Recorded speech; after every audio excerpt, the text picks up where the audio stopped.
name is Dr. Divya Panikar.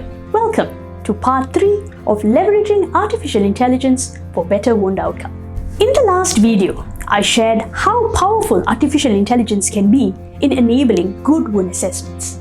We shared how AI is able to automate measurement and tissue viability with much greater accuracy in order to transform these assessments into objective scores for easier monitoring. Today, we review how these assessment outcomes can lead to the setting of effective treatment objectives that ultimately lead to the setting and crafting of good overall treatment plans. Once assessments are completed, in clinical practice, we are generally quite eager to move into deciding on treatment products. I believe, however, there is an opportunity for us to take a step back and review the phases of wound healing and set treatment objectives that are independent of products and focus on enhancing wound healing. Let's refer to the principles of time to focus our attention on what matters. For example, tissue viability. When should we debride a wound? Why?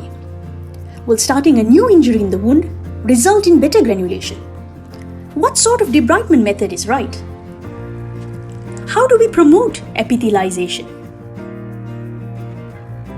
Another example is infection and inflammation. Infection is typically associated in slow wound healing. Bioburden control is very important.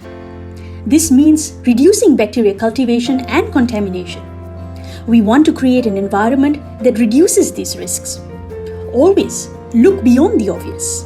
Don't forget, the presence of biofilm is a clue of imminent infection, and a good cleansing regime is very helpful in managing this.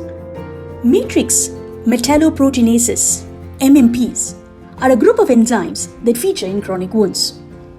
Although MMPs play important roles in restructuring and repairing the wounds, high levels of MMPs can be blamed for a cascade of events that cause the wounds to enter prolonged inflammation.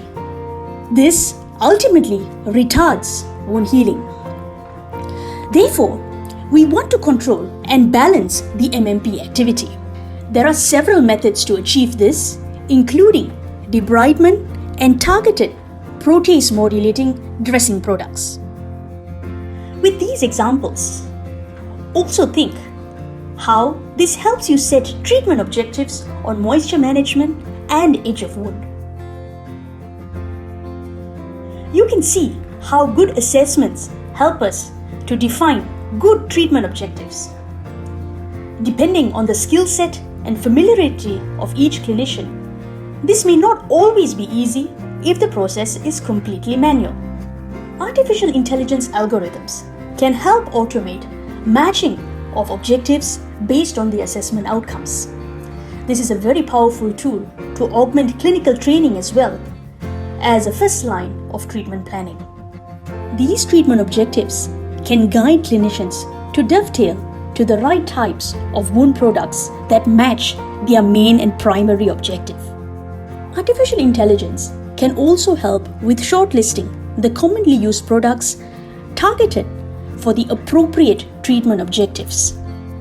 This will significantly help to narrow the inventory and reduce the knowledge gap that is required for effective and cost-effective wound management. I hope you can see from these illustrations how artificial intelligence leads to good wound management that is effective, transferable, and most importantly, repeatable. I look forward to sharing more with you on this topic and on wound healing in the days to come. Thank you.